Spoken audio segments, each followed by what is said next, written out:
Well, let's talk about different means and variations of handling the English opening typical structure. Truth is, it's not going to be easy. I mean, it never is. Handling a structure as complex as the English opening requires precision and a lot of time until we can actually figure out everything that you need to do. So I'm going to give you some very strong suggestions. We're going to take a look at a game that was played between Tigran Petrosian and Vlastimir Horod in the European Team Championship in 1961. So Petrosian started with c4, e5, knight c3, knight c6, g3, and f5. Very interesting way of handling the opening. Basically, Black's main idea is to just get the development right and set up for a move like knight f6, so it made sense. White played bishop g2, knight f6, d3, and g6. This is where white played rook to b1, bishop g7, and pawn to b4. And what's good about this is you actually could see very well the control that white's able to quite effectively engage in this position. This is a great way to play it. After b4, black has got nothing else to do but d6, and then white plays b5. Now, we've already seen that. I mean, as an idea, it's something fairly useful, fairly good to play. We're pushing black a little down with that pawn, have the opportunity to step forth, and drive him away. So that's what actually happened in that type of position. It worked out quite good. And then after black has moved his knight onto the d4, this was the time where white just wanted to play with knight h3, castles, castles, and f4. And this looks good. If black really does go for a move like e takes f, we're going to have this way to follow up maybe with the move of knight takes f3, f4. You're going to be able to produce quite some extra tension there. So that's quite good. Now, not necessarily perfect, but there is a lot of value to white, each of white's pieces at that moment. It's a good development, feels like an excellent position, and black is fairly behind. So what comes out next? I mean, after the move of f4, basically black chose to play with king to the h7. He wanted to just move that king out of the harm's way, so that it looks good. Yes, and it kind of worked. I mean, after that move, what should white do? And he played with a4. See, this idea with f4 is very original. I would say that it is almost special. The whole plan of white is to keep black's pieces at bay, so that basically they do not come close or anyhow around. And as they are still fairly backward or behind, white is going to take that time and build up the position to focus. Maybe he can advance on the king's side, or maybe he can move even onto the queen's side area of the board. It will take some time, but for now, it is good. And actually, after that move, things work great. What comes out next? Well, actually, after continuing with that move, black chose to play with rook b8 and knight f2. So it's always really about that. Let's get the possibility to, regroup our pieces, to actually give our forces the chance to step forth. And as we do it, slowly and yet very efficiently, black is going to feel a little bit more backward, a little bit more behind. That's what he's coming up with. So after we do the move of knight f2, black feels like he's already behind, but he actually played alongside bishop d7, queen d2, and knight h5. And this is good, because after the move of knight to the h5, this is the time where white picked up to deliver the move of e3. And knight e6, bishop to the b2. It's a great way to follow. So, great stuff. I mean, actually, one of the things that you have to remember is that, number one, you do not want to be thinking about tactics. Why?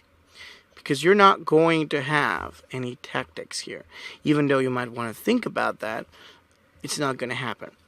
And most times, there's going to be much more about regrouping, setting up, and thinking about, okay, how do I have the the right set of my forces. So that's perfect.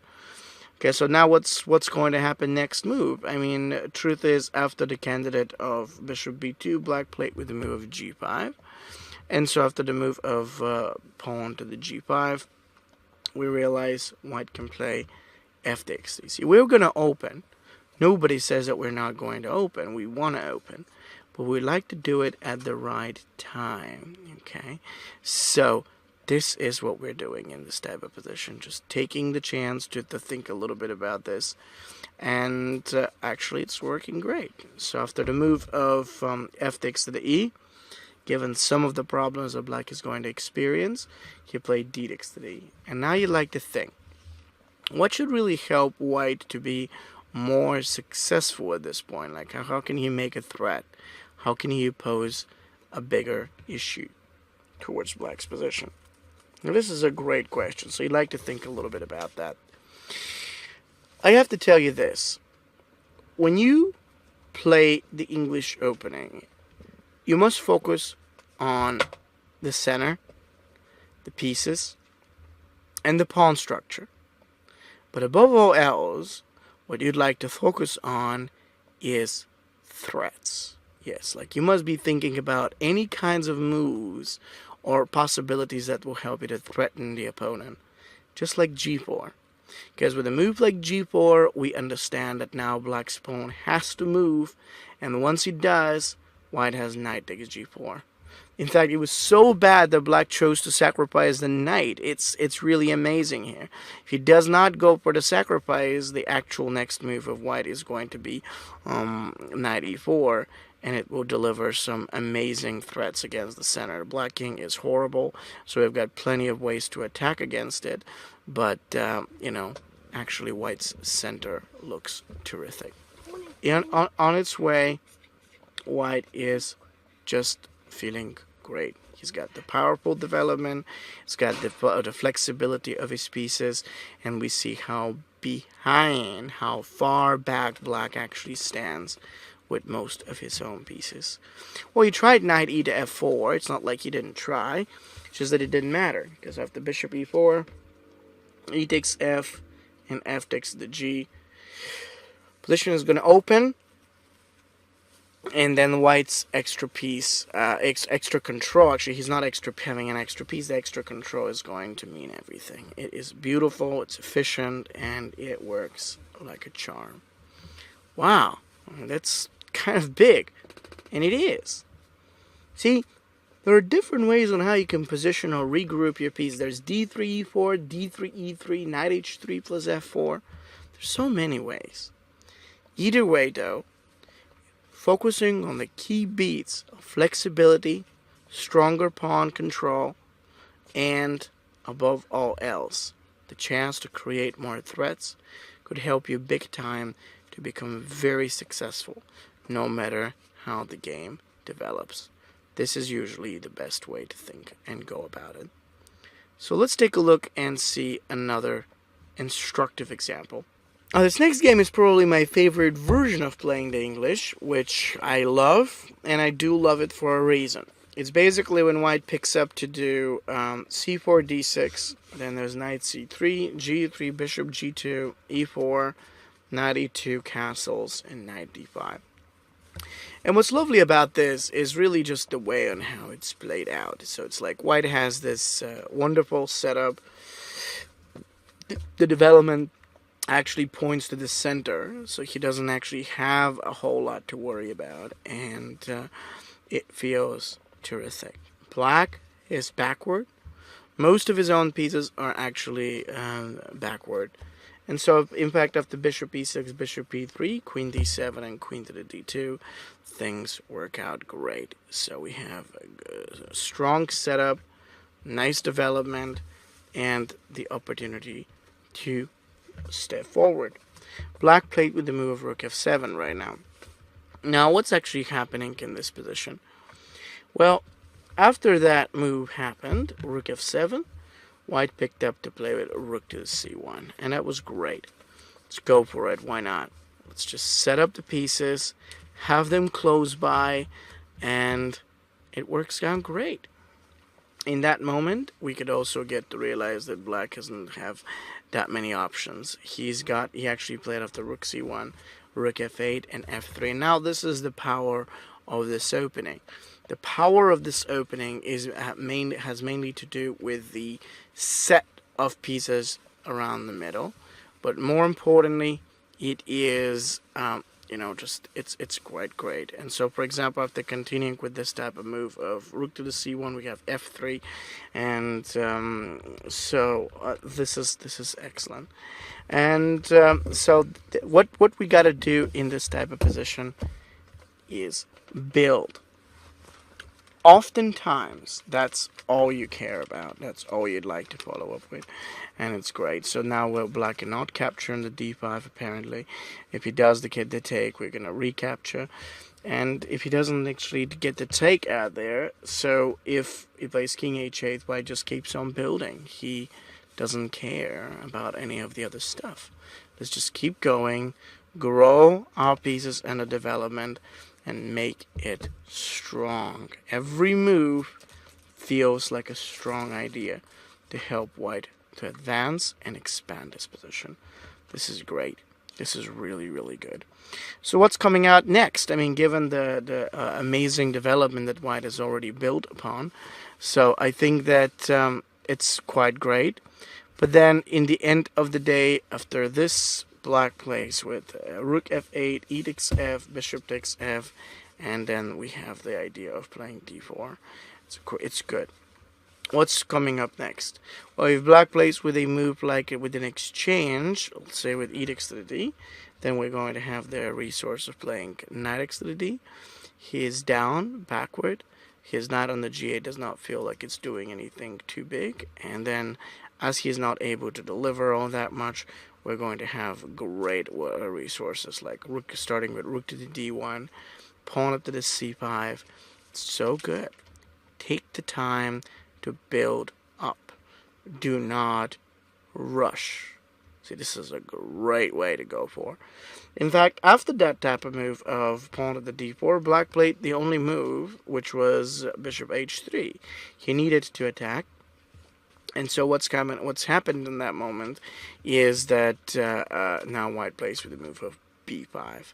E takes to the d, knight takes to the d, bishop takes h, and once again there is this huge difference between white's pieces and black's pieces, actually, and it is amazing. What we find is that he's got nothing actually that he can do, no tactical resources. We have moves like maybe even knight d5 or others that we could make. So this is terrific to follow up with. And so actually after that, candidate comes up, and yes, we're stable, we have good control. Black's kind of behind and down with his pieces, and then white plays with knight to the e6, which is great. This is how we're doing it in this type of position, and then we are forcing our opponent to go back. So he's got very little. So he plays rook to the e8, and then of course after continuing with the move of knight takes g7 and bishop d4, white is in an almost winning position. He's got a perfect pressure.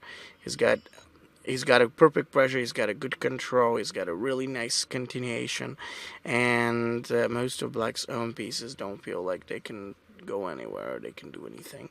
That d4, that e5 knight is pretty bad. So the build up, the development, and the sort of command here are perfect. Let's see another example similar to this.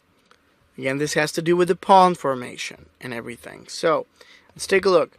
c4, e5, knight c3, g3, bishop g2. It allows black to step in and sort of try to attack, of course.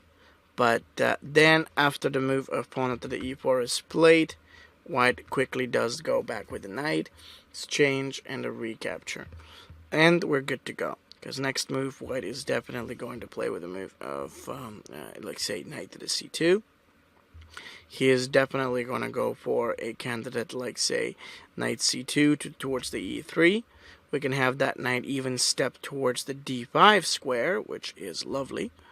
And you see, those moves are actually quite great. And I'm not just talking about, like, this is good space. Talking about the direction, the opportunities that it brings. And it brings a lot of similar ideas. It's a great idea. It's great thinking. So what happens next? Well, actually, what happened next was that after d takes to the c, black played with the move h6 in this position. And then after the move of pawn to h6, then white continued with the move of knight c2 and knight e3. And that was great. That knight is now coming down directly on to the, to the play. We have the shot to play with the move of knight of the d5, and so this is very interesting. Then we have to continue with a variation of the move of knight of the d5, and so that is a great way to go for. Step by step, things are actually working out perfectly. So what's coming up now? Well, actually, in that moment, we're going for the tactics. We have the resource. Knight to the d5 is actually happening to be available on the very next move. So black is certainly going to have problems. So where does it lead us?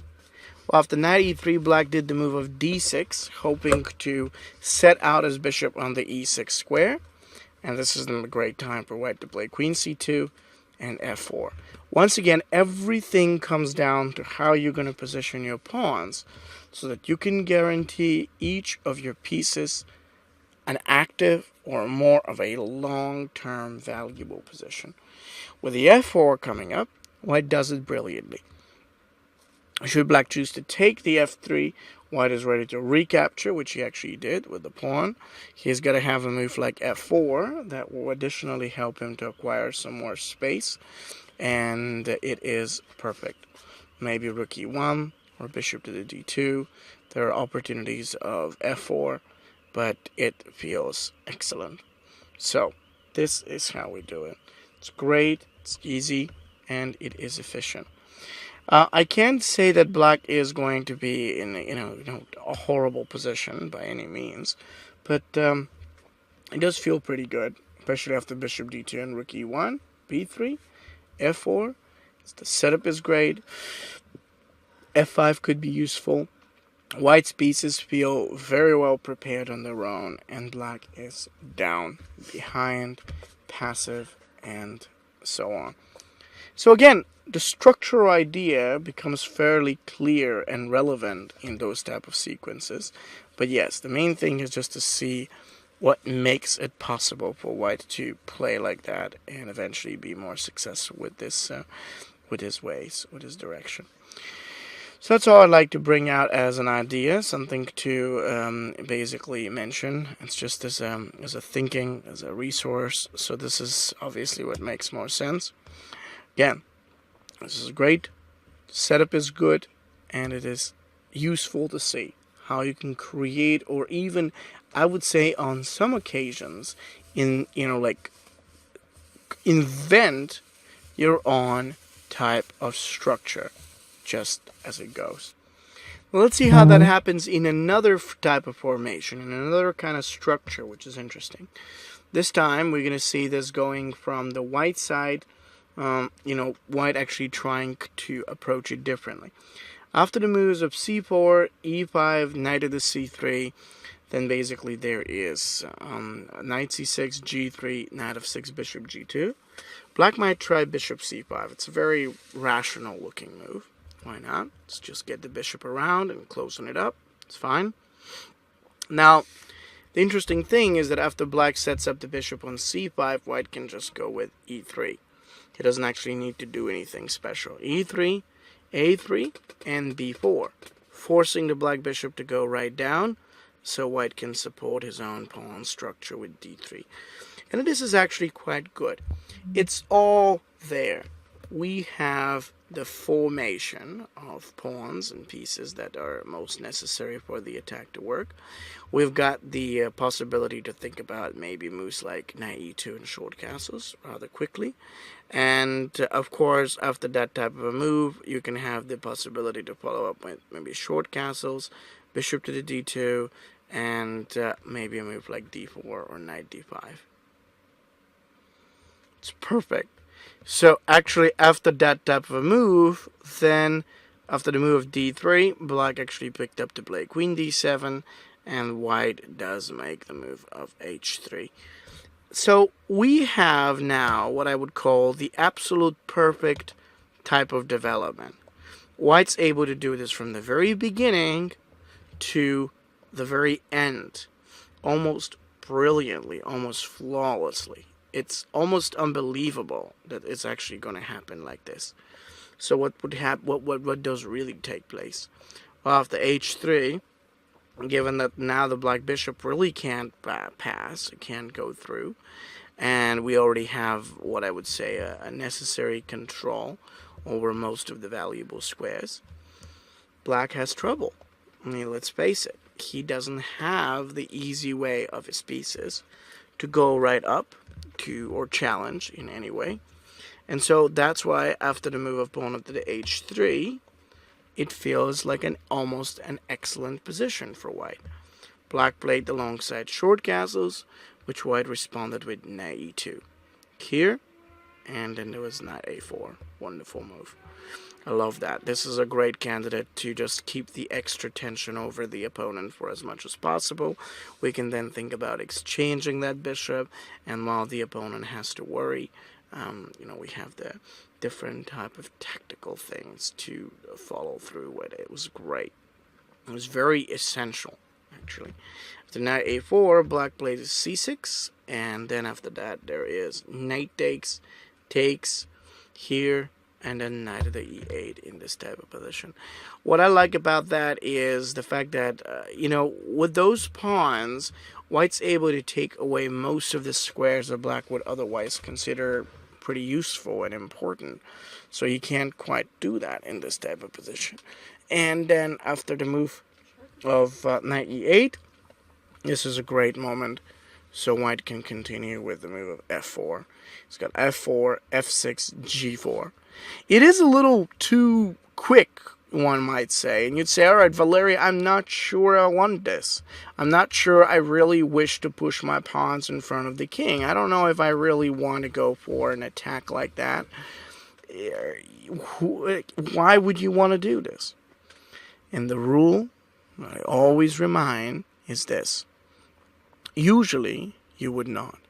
Usually, you would like to focus on bringing your pieces together and setting everything right. But in that particular case, it is quite interesting that white does it because he's got so much space and control that there is really nothing that black can do. Nothing special, nothing different. So let alone him to attack white. Essentially, white has the advantage. The way on how he builds the formation is just wonderful from the beginning to the end. Castles, queen e1, and then rook to the d1. Look at how many squares does actually white control with almost each and every one of his pieces. We're not just talking about like, look, this is good for white. No. We go beyond that idea. This is not just good for white. This is good for everything. It's good for his pieces. It's good for the control, for the resources. Black's just completely, in a horrible position here. He is horrified because of the way and how white can advance and keep up with. So this is what is, what is actually helping in these positions. It's great. It's wonderful, and it seems to be going perfectly. So that's how it's done. This is really how we'd make it. Again, the idea of a structure that kind of supports itself and becomes something more is simply wonderful. And white does that and utilizes this more brilliantly than ever. That's what I'd like to say. So I hope that makes sense. Now let's take a look at some other ideas of the English opening